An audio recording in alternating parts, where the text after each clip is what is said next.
So we're going to get started. It's just after 9:30, and I want to welcome everyone to, so I think, our seventh WISER Cracks webinar. This is a webinar that's part of a series co-produced by Expert Online Training and everythingsummercamps.com.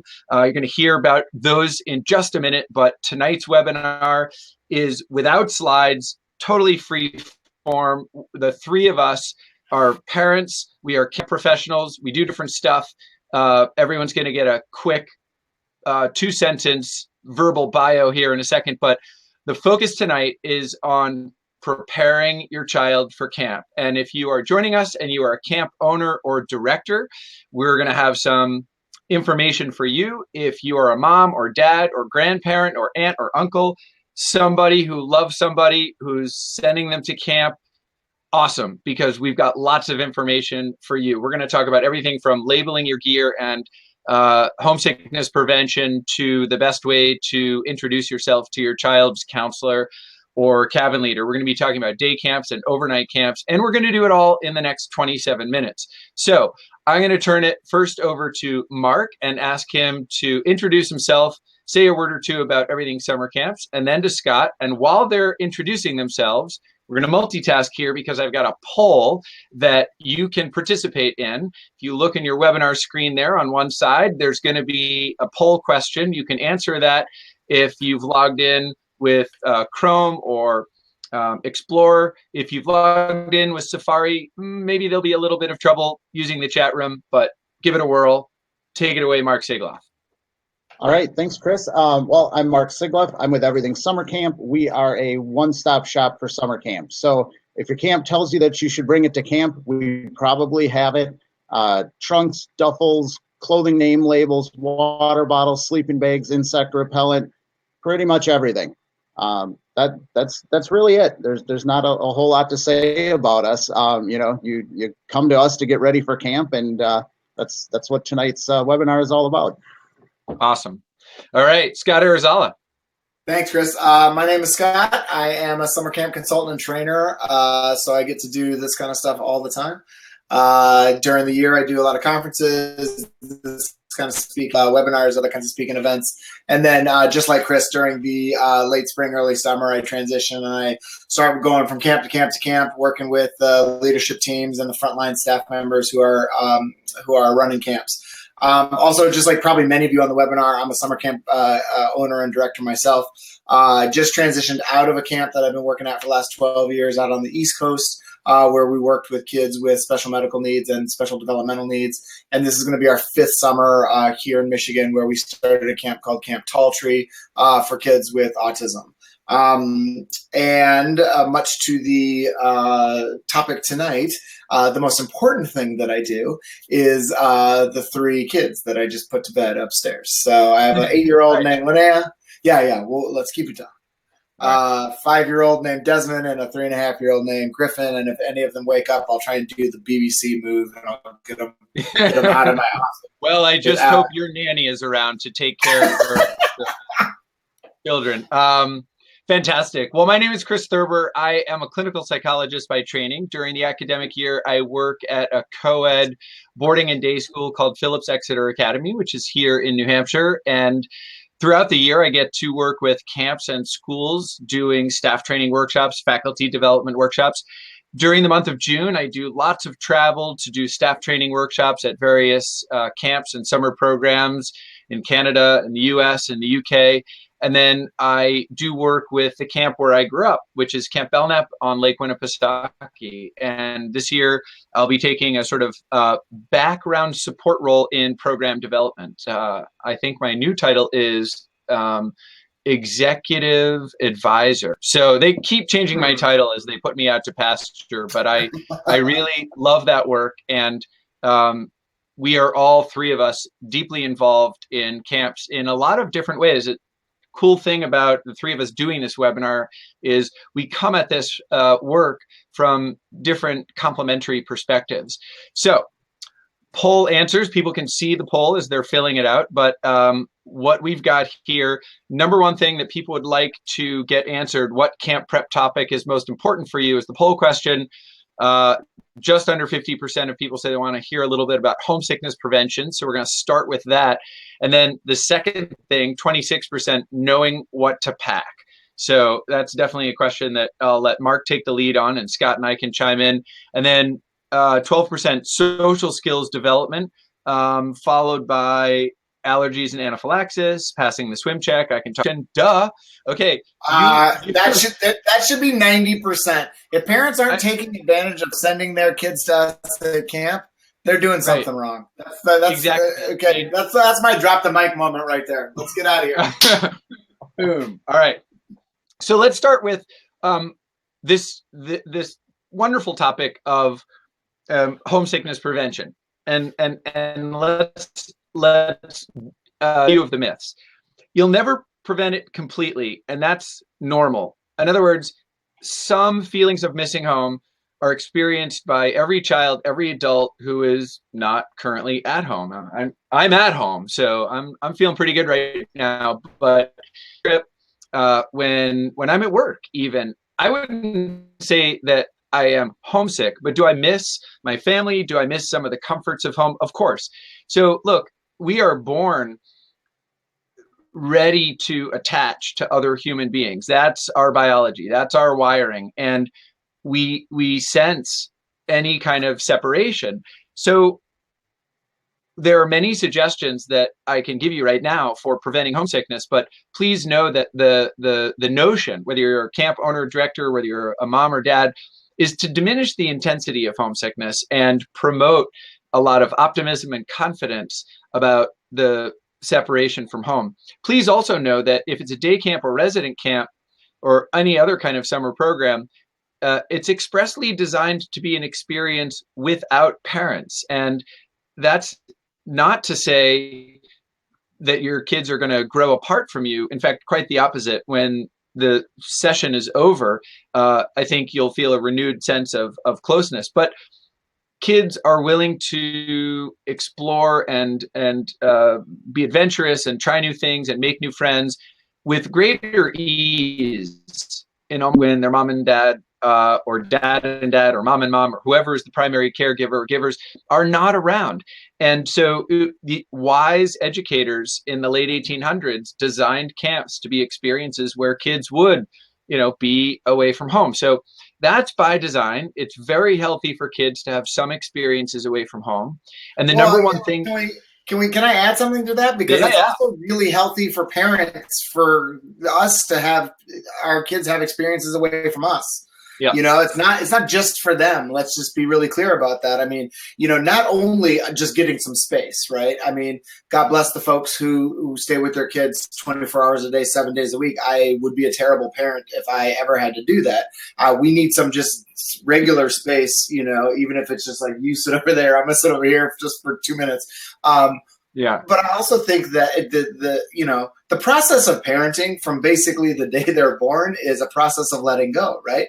Every day they become more independent. They do more things. They're taking care of themselves. I've got a 3.5 to 8-year-old. That's the range right now. And the range is frankly kind of crazy. My daughter is walking home from school by herself. She's asking me when she's going to get a phone.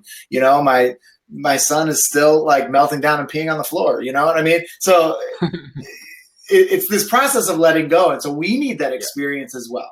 We need to be able to say, okay, well, you're going to go out there. You're going to have to, engage with trusting adults and make new friends and try new things by definition without me. And that's a skill I want you to have because, and frankly, this may sound really crazy as a parent, but I want you to fail and mess up.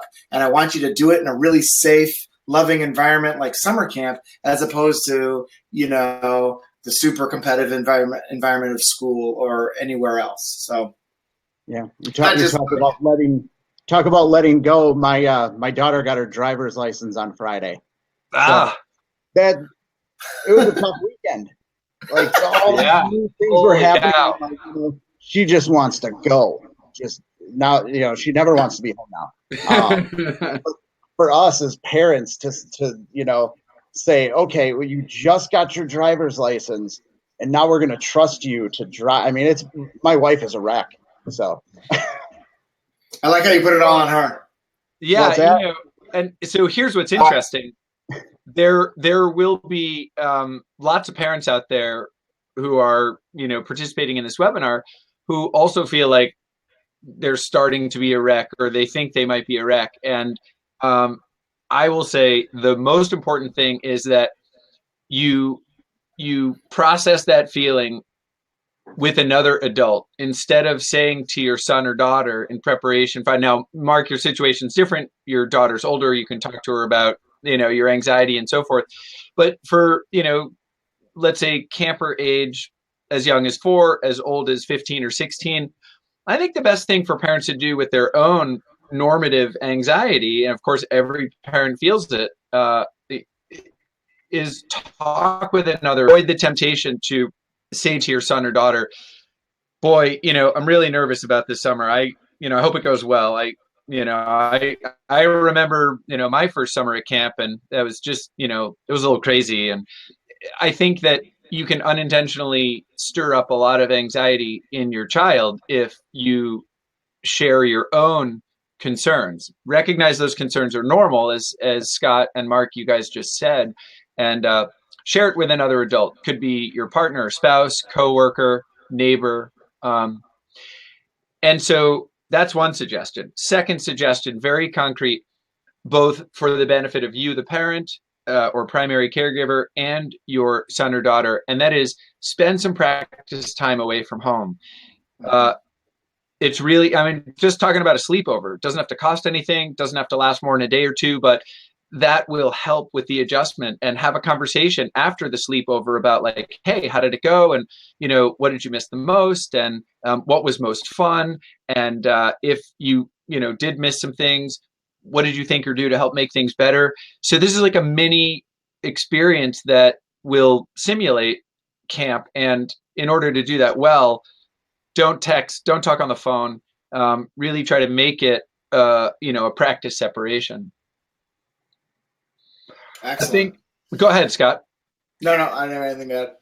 I was going to just put up another poll here, and this will be a fun one to see sort of like who was dialed in just in the last 120 seconds. So what's the best way to prevent homesickness? We'll just put that one up there while I'm talking about some other ways to prevent homesickness. If you have unanswered questions, those are going to make you anxious, right? Anxiety is fear of the unknown. So I think if you're wondering, or your child is wondering, do they have the gluten-free option at this camp? Or what time is, if it's a day camp, the bus dropping me off? Or anything. No question is too small. If it's bugging you, look on the website or call the camp and get the answers to those questions so that you really become familiar with the place. The more you feel you understand the camp, especially those of you who are going to be at camp for the first time, the more at home you'll start to feel once you arrive. And again, for parents who can easily transmit their anxiety, most important thing is get those questions answered. Talk to another adult who may be the camp owner or director. The next suggestion that I would have is use a calendar to sort of plan. Don't let opening day creep up. You as a grown-up have a pretty good sense of time. It's an abstract concept, but because your brain is fully developed, at least on most days, when you say this is going to happen in 3 months, or this is going to last for 6 weeks, or this is going to, what that feels like. You can reference something in your own experience. But first time camper, younger kid, 4, 5, 6, 7, 8, 9, 10, 11, that's still, time is still a very abstract thing. And I think for everybody, you just take a piece of paper or print out from the internet or buy a very simple, month by month wall calendar, and just say, here's opening day, and here are a few times we're going to prep, and here's when we might go shopping, or here's when we're going to visit, everythingsummercamps.com or something like that. It's really important to mark the time. And then I want to turn over to Mark for a second, because he's heard me talk about this a lot, and he does this as a career. It's really important that parents and kids participate together in the preparation. Mark, what would you say the downside of a mom or dad doing all of the prep and all of the packing without their kid being involved? Well, I think kids definitely, well, everyone likes to feel some sense of control or ownership. And if you do all the packing for your child, they're going to get to camp. They're going to open up their trunk. They don't know what's in there. They assume that you packed underwear and socks and things like that. But it's they didn't play an active part in it, so that's going to create a lot of anxiety for your child right there. And I think Chris, I'm sure you'll agree with this, not just the packing or the purchasing of the supplies, but really the entire process of getting ready for camp, picking a camp, even filling out forms. It should all be done together so that your child doesn't have that anxiety about the unknown, that they have a sense of ownership, that they've, they've played an active part in everything that's led them from selecting their camp to opening day. And I think your child is going to really appreciate that, and they're going to have a much better experience at camp once they have felt like they've been in control of the entire process. Yeah, it's cool. Well, and not only that too, but back to what I was talking about earlier, as far as like, well, what's the sort of skill set? I know the social skills scored low on your first poll, is only 13% or whatever, but and we don't, as parents, we don't necessarily think, oh, I'm going to send my kid to this camp, and they're gonna the intention is to help them build independent living skills or something like that. Those things are often very much so like side benefits from camp. I mean, if we're going to be honest, we want a safe and fun place for our kids to be, and we all need childcare because we have to go to work, right? And so like these are kind of the major reasons why we're at least starting down this path. And then of course we're looking for the quality programs. Where are your friends going? Where did I go as a kid? Of course, I want you to come to my camp, all this kind of stuff. But just that one example of packing, right? And I agree with Mark. I think, from soup to nuts, kids should be involved in the whole time. I mean, when we signed Linnea up for all of her summer various day camps at the Y, she sat there with us, and she paged through the whole program guide, and she got to choose the ones that she wanted to sign up for. And when we were like, well, why do you want to do that one? I didn't know you were interested in cooking or whatever.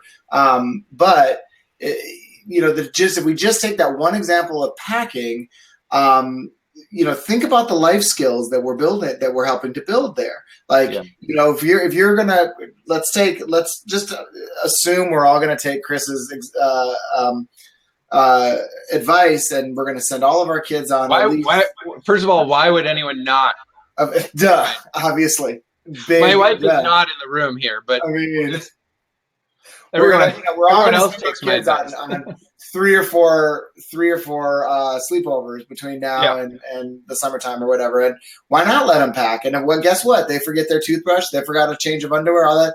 You know what kind of great lesson that is? That's not a lesson that they're ever going to learn from me saying, don't forget your underwear, and maybe we have a little list of things. These are the must-haves, and then you put whatever else you want in there. I mean, it's your sleepover. And to Mark's point about the anxiety, right? Like, we all got things whenever, Chris and I do a ton of travel. So does Mark. We're all over the place. We all have the things that go into our suitcases that aren't I have to have this thing to live. It's not my medicine, right?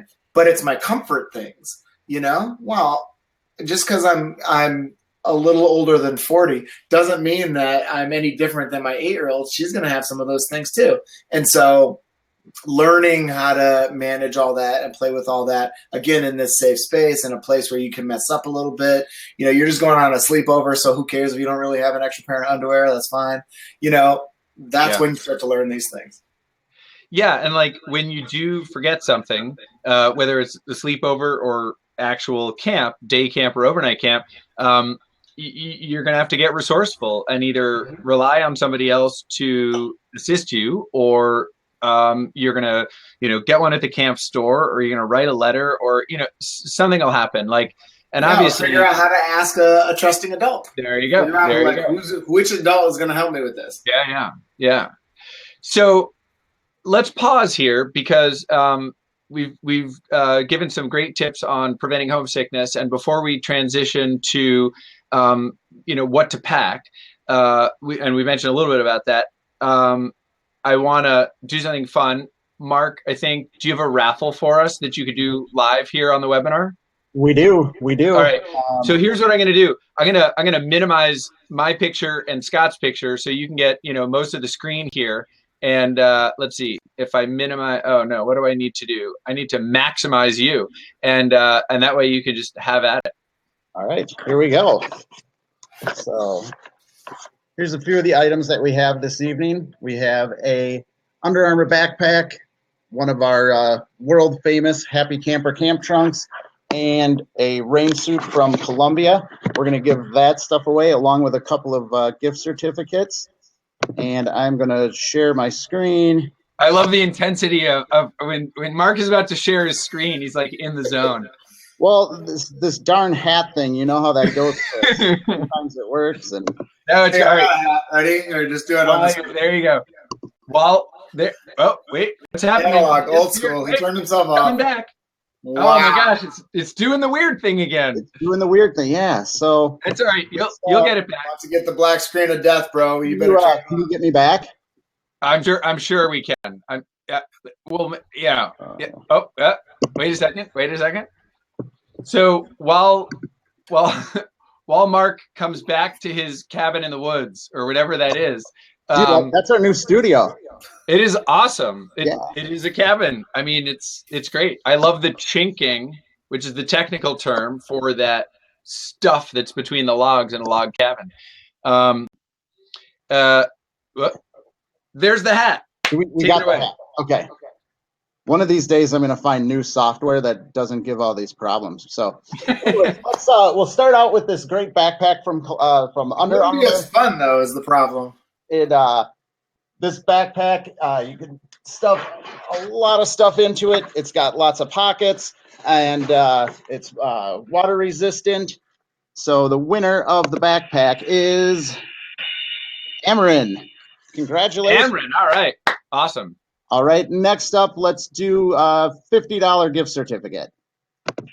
And the winner of the $50 gift certificate is Liz E.L.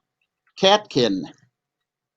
All right, and let's see. How about next? We'll do the Columbia rain jacket, and that's going to go to Nicole. All right, Nicole. Chris, do you want to keep going and do all this in one session tonight? Go for it. I'm typing the winners' names here. It's so cool. So what do you think? Should we do some more raffles later? Yeah, you want to say? Well, I think we should save the trunk for near the end. Right. Okay. All right. So we've got, this is fantastic. Nicole won the rain jacket. Liz won a $50 gift certificate. Amron won a backpack. I love it. Okay. Fantastic. Well, all right. So now we're going to minimize your screen here or something, Mark, I'm going to see what I can do here.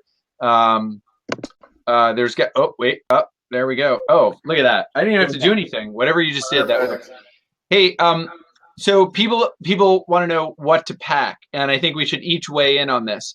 I've got a fun poll that I've got to ask this one. So this is about labeling. Before you pack. Oh wait, I need to show the results. So here we go. Load it up. Make the results public. Start poll. Before you pack, you should A, label just your child's socks, underwear, and t-shirts. Label expensive items such as sports equipment, shoes, and jackets.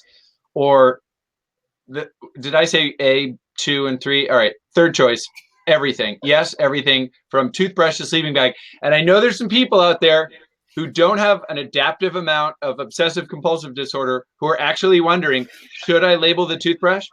If you're going to go to the trouble to pack it, label it, right?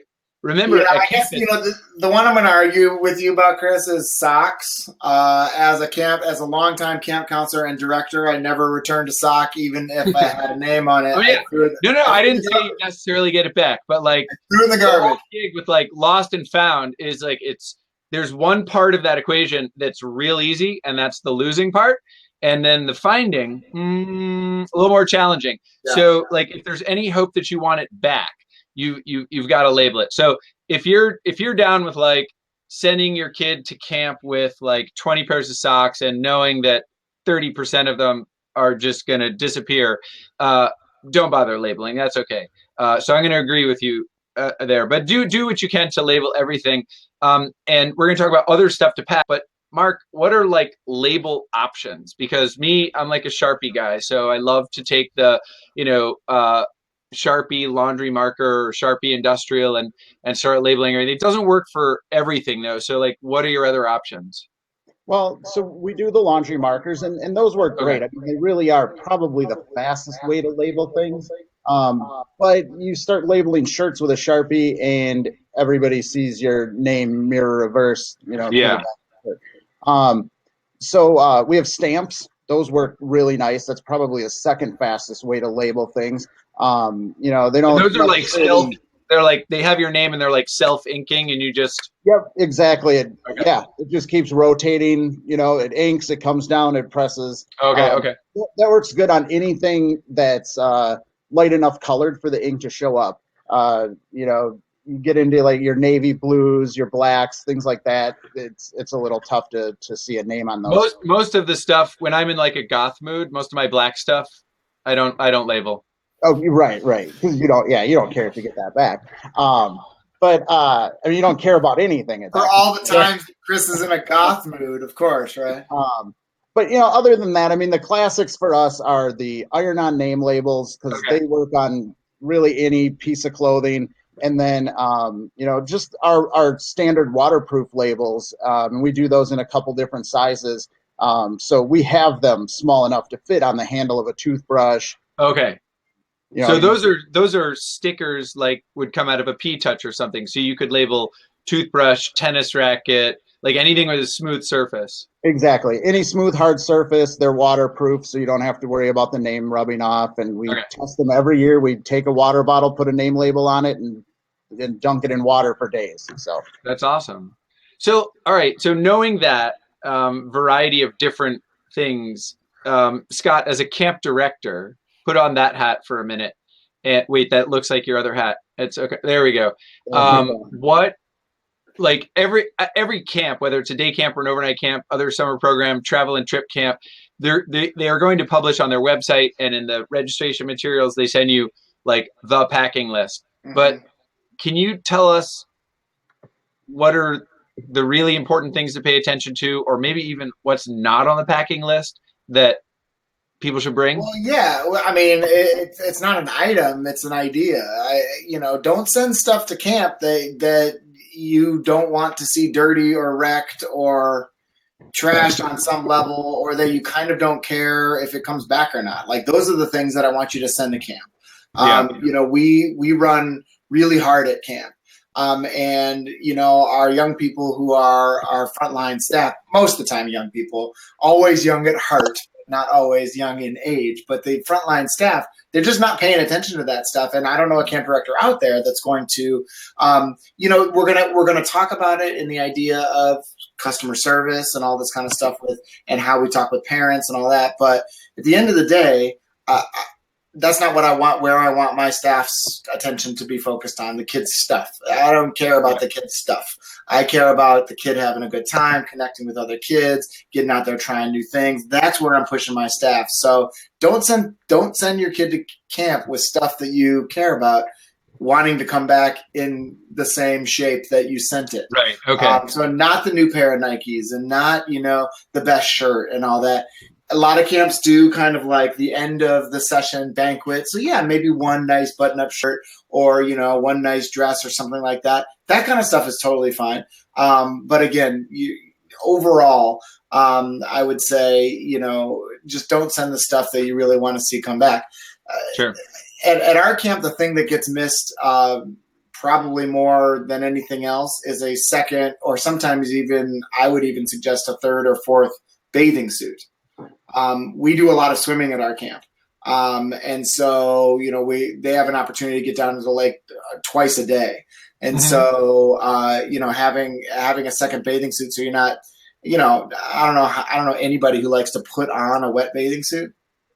That's really not a good feeling.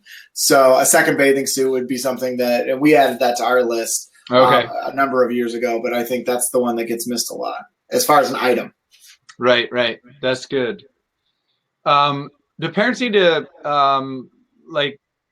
think about toiletries such as, and I guess I'm talking about sort of older kids, adolescents, um, deodorant and like Gold Bond powder, or you know, I don't know, any sort of personal hygiene things that are more for adolescents. I mean, I mean, when was the last time you were in a cabin with a bunch of 14-year-old boys? Let me tell you, that counselor, yes, really wants every parent to send okay, deodorant with those kids for all right. sure. So like, But say yes to my rustic. honest answer to that, though, is if they use it at home, let's use it at camp. Okay. So if they're regularly putting on deodorant at home, let's regularly do it at camp. Same with, Gold Bond, and whether it's on your shoes or, in your shoes or anywhere else. It just makes sense. And again, why? Well, we're back to that idea of like, well, when you're at home, even though you're 14, I kind of manage all that for you. I'm reminding you all the time. You got this bag of stuff for the next 3 weeks while you're at camp. You Right. got to manage all this, Yeah. Which and reminds me, label the laundry bag. What's that? It reminds me to say, label the laundry bag. Label the laundry bag. Absolutely. Label everything. Label. Yes. You might even want to just wait until your kid falls asleep the night before camp, and like, sure, maybe not on the forehead. That's awkward when you're meeting kids, but a little awkward. That's really good advice. Want to return a little bit to one of the questions about preparation, and that was kind of social skills. And again, we talked in our pre webinar chat a little bit about kids who have some symptoms of autism spectrum disorder or diagnosed. But look, diagnosis aside, we all have awkward moments, and some of the most awkward moments we have when we're meeting new people. It's a weird situation, right? And whether you're a new camper or a returning camper, you're gonna have a lot of butterflies in your stomach. A powerful homesickness prevention tool, in addition to all the things we've mentioned, like practice time away from home and not sending ambivalent messages and making sure that you instill confidence and talking about your own anxiety with another adult and getting your questions answered, is this. When you're maybe 2 weeks, 3 weeks out, that's a really good time to review some social skills basics with your kid. And I'm talking about how to introduce yourself, right? So my name's Chris, warm handshake, eye contact, smile. That's so important. And there are not many opportunities for kids to meet a lot of people in a short period of time. Maybe if mom or dad drags them to the holiday work party or something, but I'm always surprised at the number of young people that I have an opportunity to meet, and if I work at a school and I work at a camp, I'm meeting young people all the time that literally don't know how to greet somebody. So I would say to all the moms and dads out there, start at square one. If that's where your kids are, teach them how to do a firm handshake, eye contact, say their name, introduce themselves, and then don't stop there. Give them a couple of good questions to ask somebody you just met, like, yeah, where are you from? Or like, I'm most looking forward to archery. What are you looking forward to? Yeah. We talk to our kids about, I'm sorry to interrupt. We talk to our kids about, because this is it's such a kid thing. We talk about what we would call shared interests, right? Yeah. But like, when you meet somebody, tell them the stuff that you like and ask them the stuff that they like. Like what, for my kids, their age, right? The words are still like, what do you like to play with and all that kind of stuff, right? But it's just that concept of a shared interest, because it immediately puts kids on sort of the level playing field, maybe not quite the right term, but it immediately puts kids in like the same space to go, oh, my name is Scott. Well, like, what do you like to play with? I like to play basketball and I like to play cards, like, what do you like to do?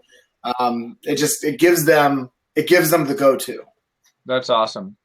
Now, Mark, I'd love for you to do the raffle for the trunk. Before you do that, for the Foot Locker, before you do that, does Everything Summer Camp sell anything that would be a good item, not too expensive, but for kids to bring to camp that would make it easy to do what Scott's saying, just like jump in with a game that you could do with somebody else? So, like, what's an example of that? Well, one of the most popular ones is and Chris, I think you're familiar with this, the Camp Talk game. Oh, yeah. Right. It's just, simple questions that you can ask your bunkmates. It's a getting to know you kind of game. And, really, I think this was an area on our website that we really tried to focus in on this off season was games, because Okay. games are a fantastic icebreaker. It's a way to make friends instantly when you get to camp. So we really stocked up in that category with that intention in mind, is, Okay. to help kids assimilate better and to, develop relationships quickly, because everybody loves a game. Yeah. All right. So Well, that's good. a And simple deck of cards or more complex games with, it all, and a lot of times that's not an item you see on a packing list. yeah. Well, right. That's true, and that's part of the reason I asked. And I also want to weave this into a couple of points related to adjustment. And someone also did say they wanted to hear about the passing the swim check. Look, for camp directors who are part of our audience tonight, be sure that, again, day camp, resident camp, whatever summer program you have, that there is a game going on during the entire check-in window, because your kids are arriving and they're so excited. They're looking forward to this for months. And if the first thing they have to do when they arrive at your camp is stand in line or be bored while the other kids register, or like change their clothes and then stand in another line for the swim check, then I think you're doing your opening day all wrong. There needs to be a streamlined process of check-in that's mostly the grown-ups doing it. And then, of course, an opportunity for the kids to quickly meet the other kids in their group or unit or cabin, or and then join in a game. It not only does it make it easier for the parents to say goodbye, because but also for the kids to transition in. So think about how you want to immediately sort of put your money where your mouth is, and prove to kids from the moment they arrive this is a fun, kid-centered space. Yep.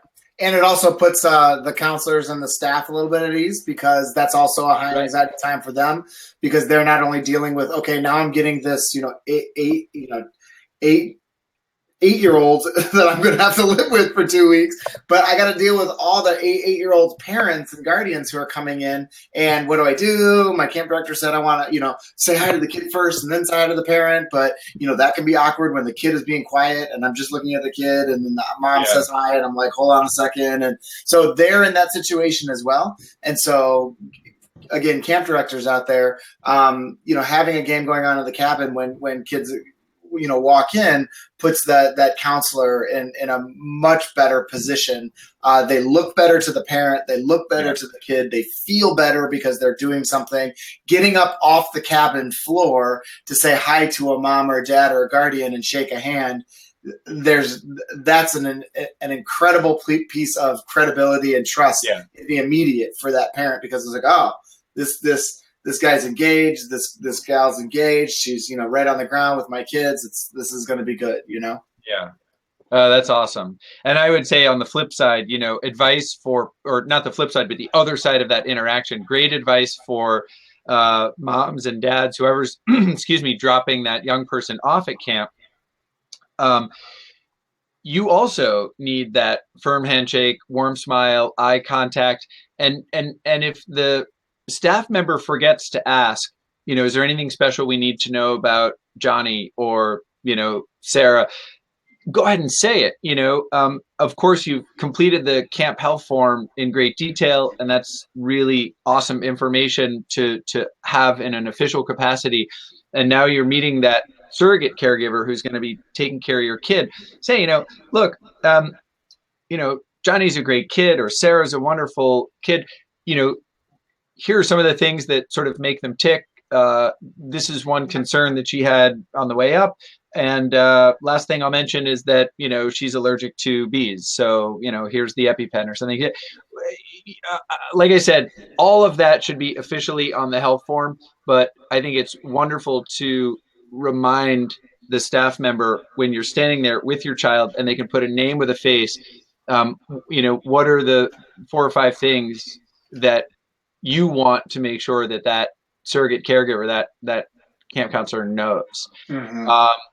So we're gonna wrap up here with a raffle for this amazing Foot Locker, but we're not going away. So if you still have a little bit more time, when the raffle for the Foot Locker is over, we're going to talk a little bit about anaphylaxis, which I hinted at just a minute ago. We'll talk a little bit about promoting good adjustment, and then people had questions about letter writing and correspondence. So more good stuff to come. But Mark, let's hand it back over to you because I want to say, like, those are the Foot Lockers my kids have because they're indestructible. And if anything ever does break, it hasn't yet. I know that you guys just send people the replacement part. So I'm eager to see who wins this. All right. Well, let's do it. And I'm going to try to get the hat right the first time. What fun is that? Come on. First, we have to do like the rabbit hole 50 screens going off. Oh, you got it on the first time. I got it on the first try. All right. All right. So before we get to the trunk, let's give away a $100 gift certificate to Everything Summer Camp. You can shop our site and get your name labels and your games and get 2 swimsuits and everything else on the packing list. So here we go for $100 gift certificate. Sam, congratulations, Sam. Awesome. All right. So I'm making a note here to send Sam a $100 gift certificate. And here we go with the Happy Camper Camp Trunk. Katrina. All right, Katrina. Congratulations. Wow. For all of our winners tonight, we will be sending out an email tomorrow. I think with everything, the backpack, the rain jacket, and the trunk, you have some colors or size options. So we'll send an email. And you can get back to us, let us know what color and or size, and we'll get those shipped out right away. And if you didn't win tonight, you still have an opportunity. I think, Chris, are we going to give away some summer camp handbooks this evening? Yes. So I should mention that Scott and I have both written books. You should check out Scott's website, which is thecampcounselor.com.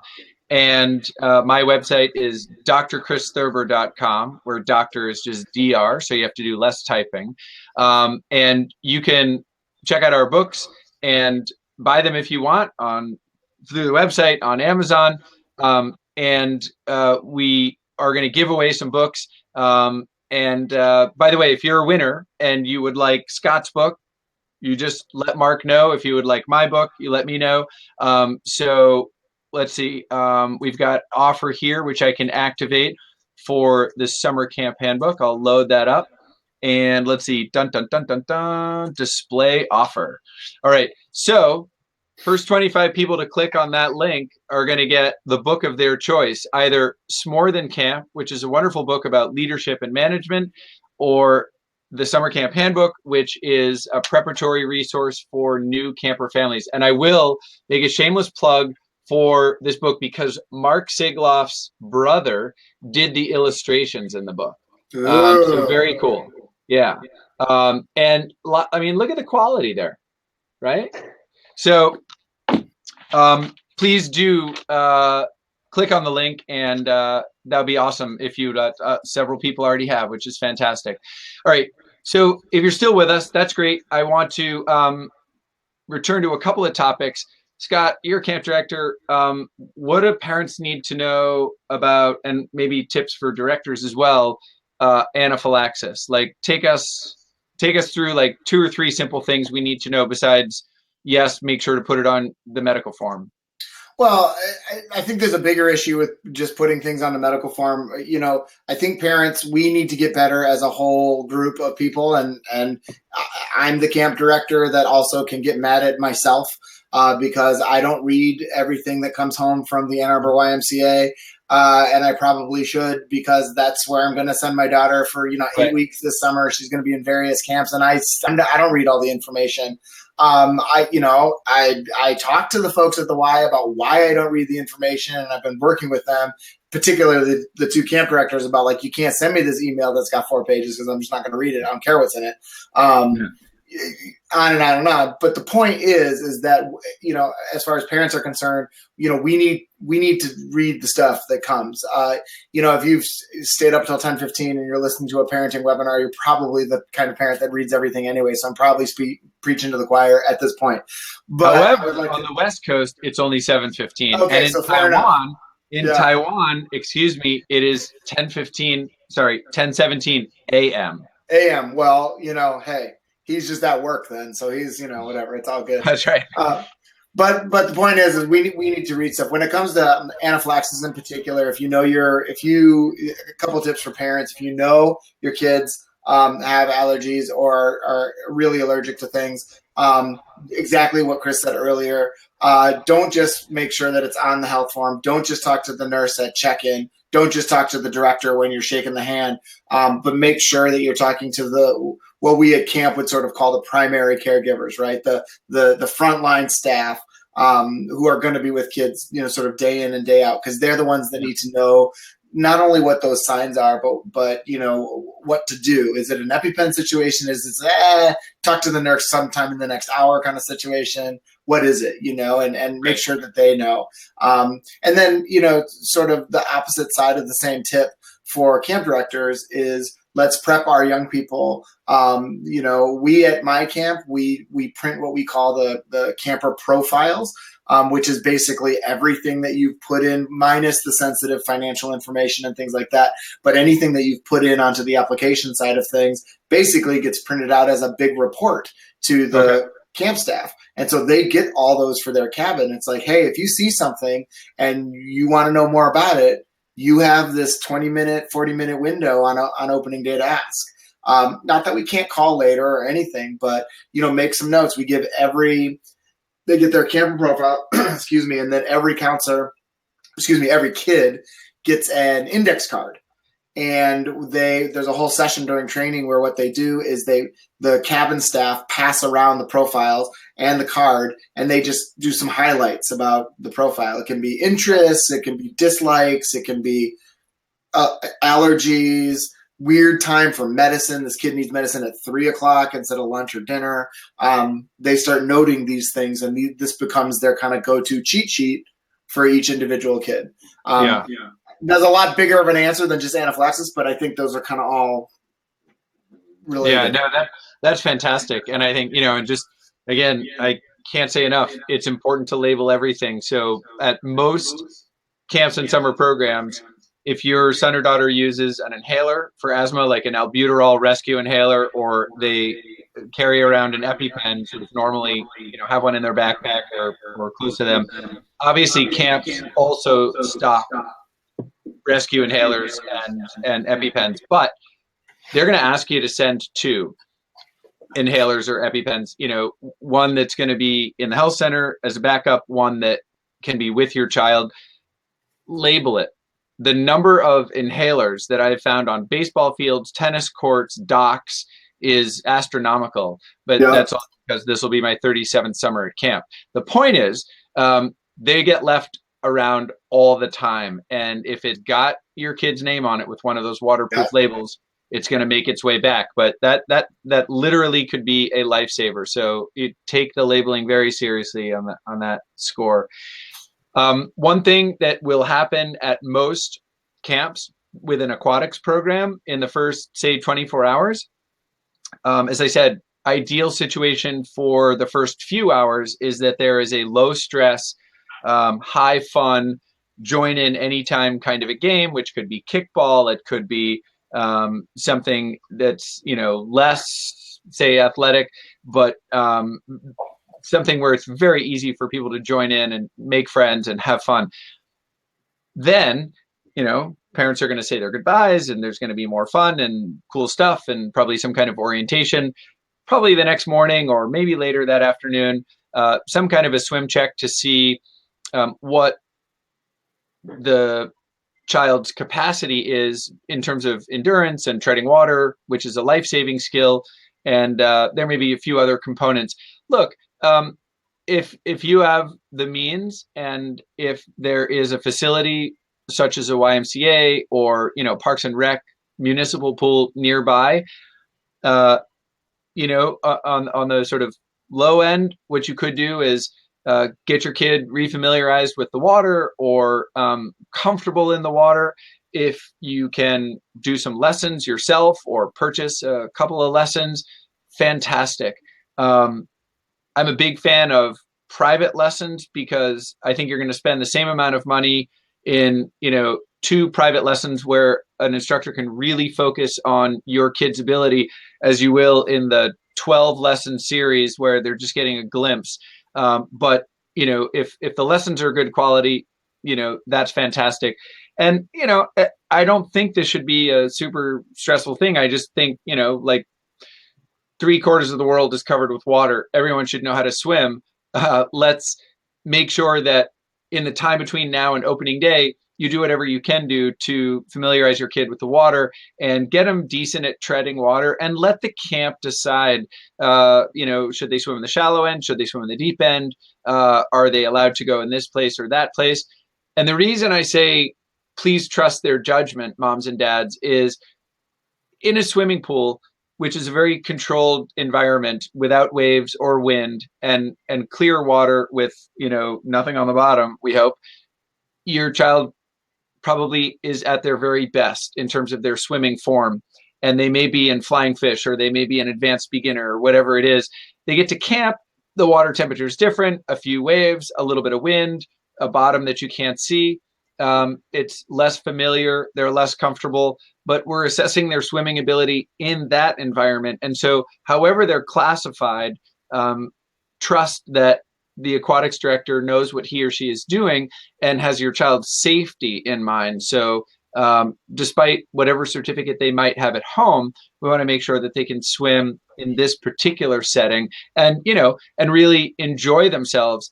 Most camps with an aquatics program also offer lessons. So as your kid gets more comfortable and more familiar, and I would certainly encourage them to go to lessons if their lessons are offered, you'll see that they'll progress. So if you can, that's my advice. And if you can't, and the camp has some kind of water, pool or river or ocean or lake, awesome, because no doubt your kid's going to return, if they participate, better and more comfortable in the water than they were on opening day. Or just bring them to Michigan. We'll throw them in a lake. They're good. Michigan's frozen right now. Not frozen. You're colder than us right now, man. Yeah, that's true. All right. We're good. So look, we have reached the end of the hour here. And for those of you who have stayed for the bonus time, we're grateful that you did.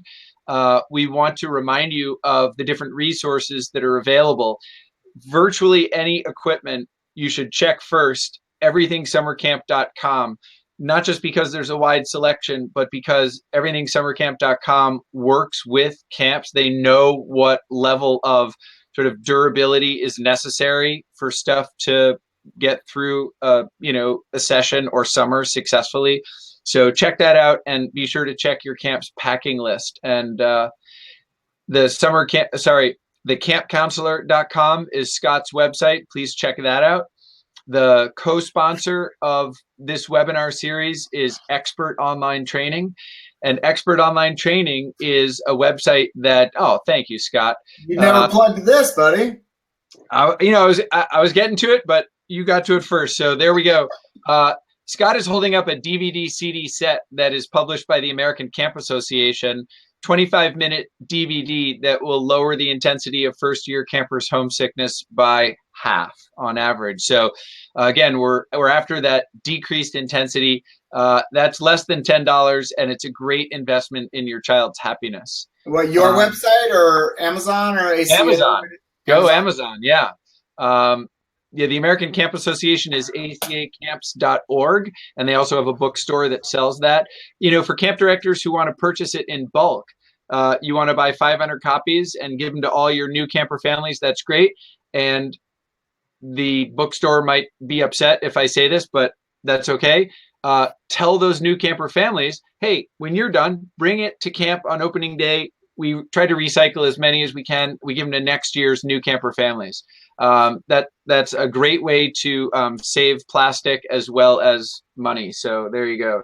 the secret ingredients of summer camp success. Now, not a secret, since we've just revealed it in this webinar. Expert online training is something that every parent should ask their child's camp director about. Scott and I are faculty there, and it is a library of video training modules. We've got 107. We just added one last night on canoe rescue, hosted by Mike Sladden, who's one of our faculty members. But Expert Online Training is the place to go for preseason staff training. And the reality is there isn't enough time during an on-site training to cover everything that a director would like. So it's a perfect complement to the on-site training. And if your camp isn't using it, again, small investment with a huge payoff. So check that out. And yeah, what else do we want to say, guys, in the closing 60 seconds? Well, Chris, I noticed we had some questions in the chat, and I don't know if we have time to address those tonight, but if not tonight, can we reply directly to those people? We can, yeah, but we've got a couple of minutes here. Throw one or two. There was one question I kind of wanted to answer. Go for it. From Erin, who said she's concerned. She has a 7-year-old daughter who's going to a 4-week camp. Her son is going to the neighboring boys' camp. Would it be wrong to request, if there's a homesick issue, that they see each other? So here's my advice to Erin. The camps might be right next to each other, but logistically, what you're asking is going to be hard on the camp staff, both the directors on either side as well as the frontline staff. And you're putting your son, you're potentially not ruining. That's a strong word, but you're messing with his experience if your daughter's feeling homesick. So my advice would be to turn around, do not only the things we talked about tonight, but have a good conversation with the camp director for the girls' camp and say, hey, what do you do? How are you training on this kind of stuff? Let's say she does feel homesick. How are you guys going to handle it? I understand that you're not going to put me on the phone with her, but will you call me and let me know? Just ask some of those kinds of questions, because that particular request, while they may very well want to say yes and may get that request all the time because the brother-sister camp are right next to each other, again, it's logistically tough, and you're putting the other sibling in a really hard situation that they probably don't want to be in. They love their sibling. They may never say it, but they love their sibling. They don't want their sibling to feel bad, but at the same time, they want to have their camp experience too. So that was just one piece that I wanted to get at. Yeah, that's great advice. All parents, I think, have the inclination when their son or daughter feels homesick to bring them back into contact with that thing they miss. And that, of course, will happen on closing day, but you do interfere with the child's development if you do that, and I think everyone answered the poll question correctly. Don't ever say to your son or daughter, if you feel homesick, I'll come and get you, because again, you're undermining what is a burgeoning sense of self-reliance and a great repertoire of coping skills. When your kid asks you, what if I feel homesick at camp? You say, well, I think there will be things that you miss. I also have a lot of confidence that you'll know how to handle that. And if you have any questions or feel that, you would benefit from talking to someone, that's what your camp counselor is there for. That's what that cabin leader is there for. So no bargains. And I agree with Scott, no contact with siblings, even if the neighboring camp is, just down the road. It does interfere. Remember, I would even add too, Chris, even if your sibling's at the same camp, right? Don't put the onus on the other sibling. I mean, sure, say hi to them and all that kind of stuff. Be nice to each other while you guys are at camp. That's of course what we're going to say. But to add to that comment or the conversation that Chris was starting to have, it's like, talk to your kids about well, you go to school every day. When you're homesick at school, what do you do to help feel better? Yeah. Sure, there's the teacher you can talk to or whatever. Oh, you always play with Lily. Okay, great. Let's generalize some of their coping strategies because they have them. Even Aaron's daughter at 7 years old, who's going to go to a camp for the first time this summer, your daughter, Aaron, has the coping skills already. We gotta help her identify those and say, oh, well, these are the 2 or 3 or 5 things that I can do if I'm starting to feel homesick. I'm going to talk to an adult. I'm going to go back to arts and crafts because that's what I love the most. I'm going to just look forward to swimming. I'm going to take my piece of paper out. I'm going to write you a letter, because as soon as I write you a letter, I might be like circling the tears on the page, but I'm going to feel better anyway. Whatever it is, like that's what I'm going to do. And it's way more powerful when it comes out of the mouth of the 7-year-old when she's saying, this is what I'm going to do. I'm going to get all my Shopkins out. It's like, well, that's not what I would choose to do, but I feel you, like, okay. Yeah. I know you and your Shopkins. And so that's probably a different webinar. Well, look, we'll end with answering one other question here. And that is a question about one child who goes to a camp and has been going there for a few years, absolutely loves it. And now the younger sibling also wants to go to that camp, but the older sibling has declared, no, this camp belongs to my experience. And what I would say is, look, I absolutely understand the strength of the attachment that kids develop, not just to the people at camp, but to the place. Mm-hmm. And at the same time, I think that the younger sibling has every right to go if that's the camp you've chosen that best matches their interests and abilities. So a nice way to put it, older sibling might not be totally happy at first, but is, look, of course you feel that you want to keep this special and this is your experience and it will continue to be your experience. But the camp, doesn't really belong to any one camper or any one staff member. One of the things that makes it special is the community. And, your little sister's not going to be in a cabin with you. You're going to have your own friends. She's going to make her own friends. Maybe there'll be some times when you're at the same activity or the same, area of camp, but mostly what happens with siblings is they proceed with their experiences in parallel. So I think this is, again, my advice, take it or leave it, is you make the point about camp belonging to everybody. Yeah. Yeah. And I think you also, I think it's excellent to outline how it's different experiences. And for your older sibling, you can be like, well, what were you doing 3 years ago at camp? What are you doing now? And that's what so-and-so is going to be doing. I just sort of draw that out for them. Yes, they'll physically be in the same place. And they're going to be doing different things. They're in different cabins. They sit on other sides of the dining hall from you, whatever the layout is, whatever the situation is. Yeah. But helping them understand that there's nothing going to be taken away from their experience by their sibling being there. Cool. All right. Well, look, if there are questions that we were not able to answer, people can write to Chris at drchristhurber.com, to Scott at thecampcounselor.com, or to Mark at cnfmg.com. Actually, you can do everything summer camp. There it is, everything summer camp.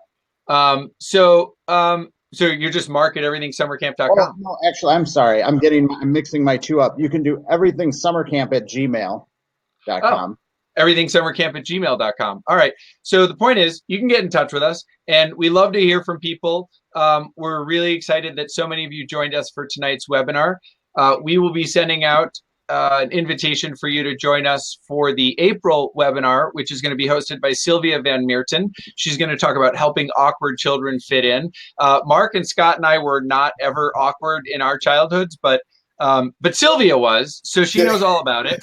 And, she's going to kill me. But look, we're really excited that you've made the decision to send your son or daughter to camp this summer. It's going to be an amazing growth experience for them.